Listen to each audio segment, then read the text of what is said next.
Hello everyone, my name is Natalia Lauk, and today we're going to be talking about top 10 mistakes that usually intermediate players make. Well, actually everybody makes them. I do make them, so this list is going to be a reminder for me as well. We're going to use as an example the very popular intermediate piece that's called Solfeggietto by Carl Philipp Emanuel Bach. This one in C minor.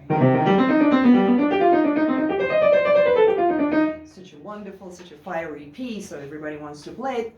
But there's a few hurdles usually on the way, and the first one, the first mistake that usually happens, I mean, not only with this piece, but with lots of other pieces as well, is playing everything legato touch, playing everything connecting and ignoring what actually composer put for you on the page. So in this case, if you start playing everything legato, first of all, you will lose the definition on those 16th notes. Second of all, there's no legato suggested, if you can see. I mean, there's no slurs over. So I would suggest take this seriously. And if composer doesn't suggest you play legato, it doesn't say con pedalo and con legato, sempre, like sempre legato, always legato. Just most likely you're going to have to play it in non-connected touch, non-legato or staccato. In this case, I suggest go ahead and practice staccato, because it's going to pay out when you're going to speed up, because you are going to be really, really clear. Okay, second one would be ignoring dynamics put on a page and playing everything in the style that my colleagues refers as mezzo blé. That means it's not forte, it's not piano, it's not like kind of nothing. So imagine the speech that would be very equal in tone and dynamic. There is no raise, no, like very robotic. So that's the mezzo blé. So like no energy. And if you look at the dynamic suggestions on the very first beat, it's forte. And if you play it mezzo blé, that's how it's going to sound. Well, that's problem number two. And how to fix it? Take a pencil. Take a pencil and make sure to mark your dynamics. Okay. So today we're not talking only about mistakes, but we're also talking about how to fix them. Okay. So pencil is your friend in this case. So the third one would be ignoring either accidentals in long measures, like it's you see the accidental at the beginning of measure and then you forget that it happens actually, it actually applies to entire measure, or ignoring the key signature entirely and just ignoring the flats or the sharp. So in this case it's a flat key, and the problem for intermediate players, they don't play in the I'd say in the flat keys often enough to keep in mind how they work. So in this case, you have to keep in mind B flat, E flat, and A flat, and also all the accidentals that happens as well, because we're playing in minor. And Carl Philipp Emanuel Bach, he likes to use the harmonic or melodic minor, for example, in measure 2. So you will also see the natural signs, right? Cancel and the flats. Especially it happens in the last page of this piece, or let's say measure number. Measure 26, for example, if you take it. So remember, your left hand is going to be E flat to C, not E natural to C, right? Keep that in mind. Then after that, D and B natural. And then after that, in the next measure, measure 27, you have C and B flat and left hand, right? And then the next measure 28, B flat and A flat. So really, again, pencil in your friend in this case. And if you have an accidental that happens in like in the first part of the measure, and you really want to remember that it happens again, I mean, it just applies till the measure ends, go ahead and write it in. You can erase it later when you finally get your key signature straightened. But for the beginner, for intermediate player, just pencil, your best tool. Okay, number 4 would be ignoring suggested fingering. So fingering put there by editor is not always ideal. It might not work for you, but in most cases, it's actually going to be quite good. So trust the finger and suggest it. You can experiment, you can figure out what works for you, but in this case, again, take a pencil and write it in. But go ahead and actually use suggested finger and try to learn with it. The problem if you just learn the notes and then try to put the finger in, that it's end up to be time consuming, right? You learn the notes and then you learn the finger. So go ahead and actually practice slower with the fingering that is in there. For example, if you look at measure 1, right? There's suggested finger 2 for right hand. So right hand starts, not the left hand. Right hand starts the first note and the second finger, then the left hand goes 5, 3, 1. Then you go in the right hand 2, 4, 3, 2, 1, etc., etc. There's a few pretty tricky places that it's very highly recommended that you watch out for the fingering. I mean, it's everywhere. Let's take, I don't know, measure 4 when you have to go. So 1, 3, 2, 1, 5. Okay, 1, 3, 2, 1, 5 in the second half. Okay, and the next measure again. Especially, I mean, you can handle the wrong finger in a slow tempo, but in fast tempo it's deadly. So make sure to take your time and actually learn the actual fingering. Okay. Well, number 5 would be ignoring rests or not counting any long duration notes, right? So in this piece, it usually happens in measure 22. There is a half rest in the very beginning of the measure. So if we start playing 1, 2, 2.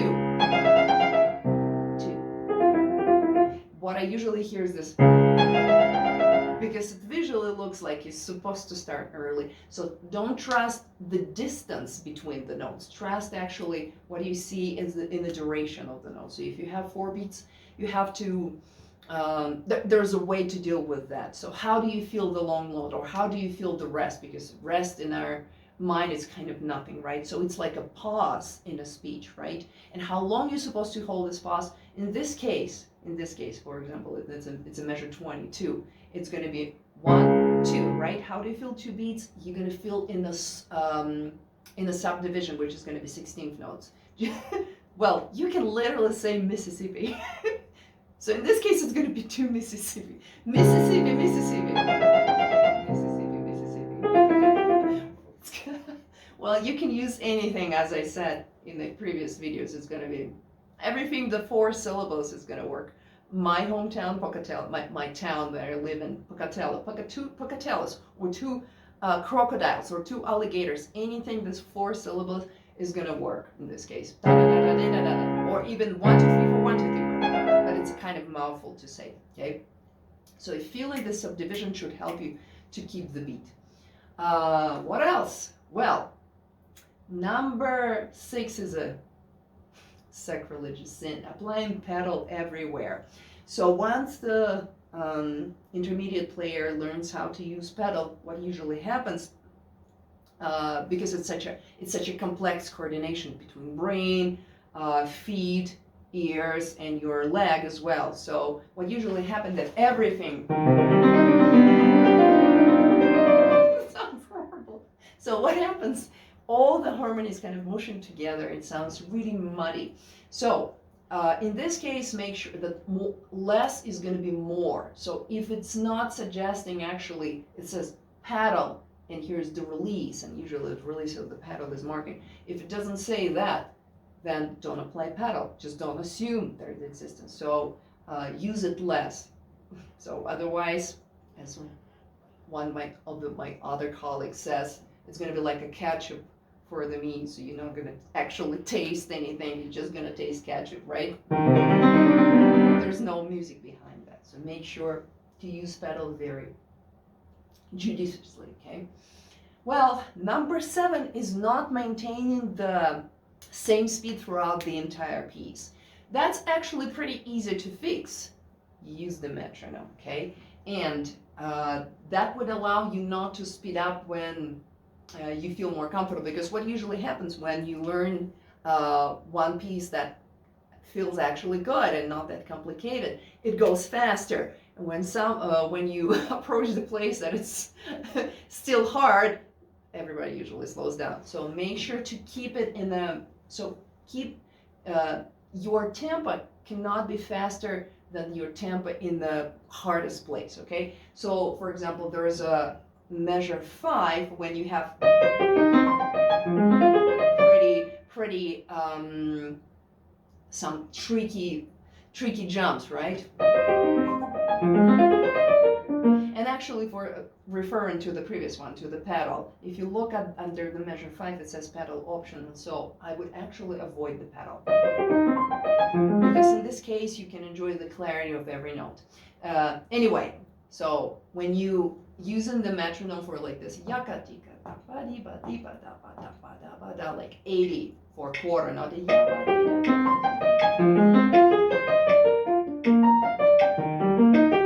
etc. That means you're going to start. Also, what is going to help is to put metronome on eighth notes instead of quarter notes. So instead of pulsating 80, I would suggest for your workout, go ahead and put it on 160, which is going to be your eighth note. So in this case, you're going to have 2 per beat.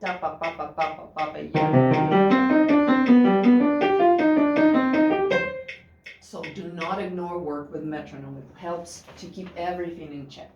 So number 8 would be learning mistakes and repeating mistakes, getting them into muscle memory. That is so hard to fix.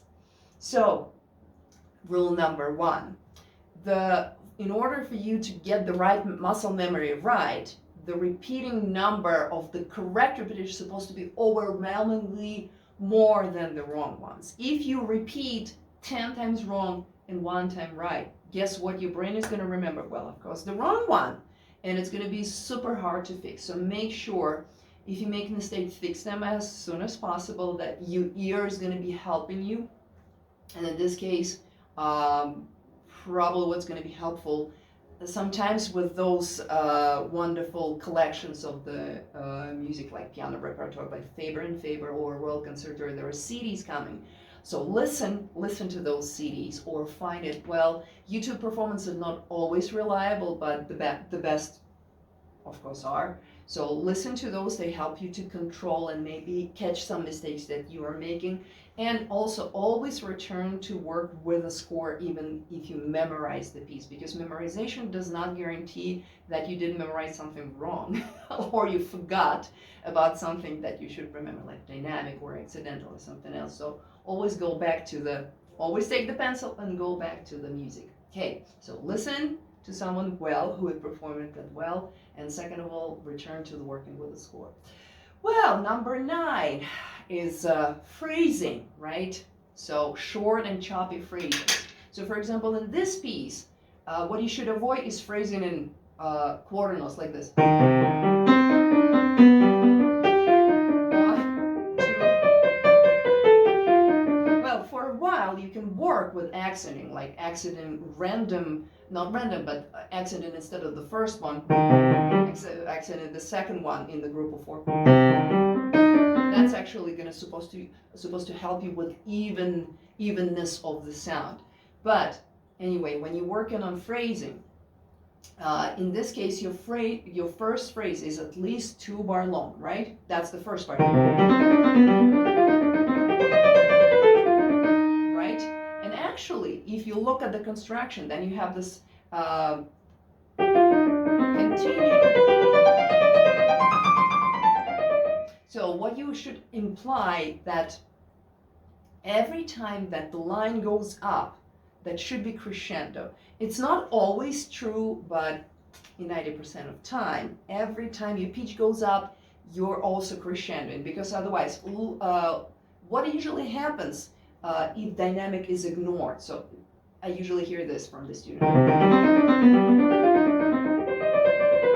So he starts energetically and then kind of dies down. So make sure to keep the energy while the line is going up.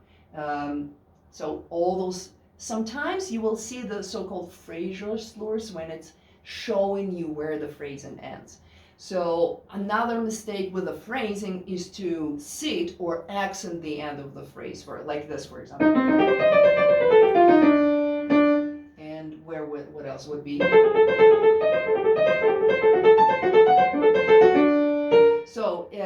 it's hard to show in this piece, but it's most evident in any romantic or classical style. Well, let me demonstrate because it's going to be better understood if I play something like.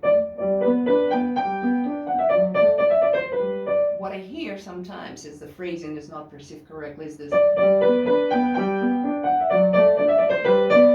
accent at the end of the phrase. Always make sure to taper the end of the phrase, unless composer needs you to put the accent on the S on the end of the phrase, but it happens pretty rarely. Well, number 10 is ignoring style or character of the piece. So what I mean by style, it might be a Baroque piece, it might be a classical piece, and with the style comes some obligation that's you're supposed to maintain. For example, this piece is kind of borderline on the Baroque side. It's more Baroque than classical, let's say. So in this case, you will get no rubato, right? So this piece is going to have to be very relentless. It has to have this Baroque engine going. You don't get to slow down, you don't get to speed up, so metronome is your friend. And the opposite, let's say if you play in a romantic piece like Chopin, in this case your rubato is going to be your friend, because you cannot play the Chopin in this robotic, mechanical, relentless style. Like, let's imagine you're playing Chopin like Solfeggietto.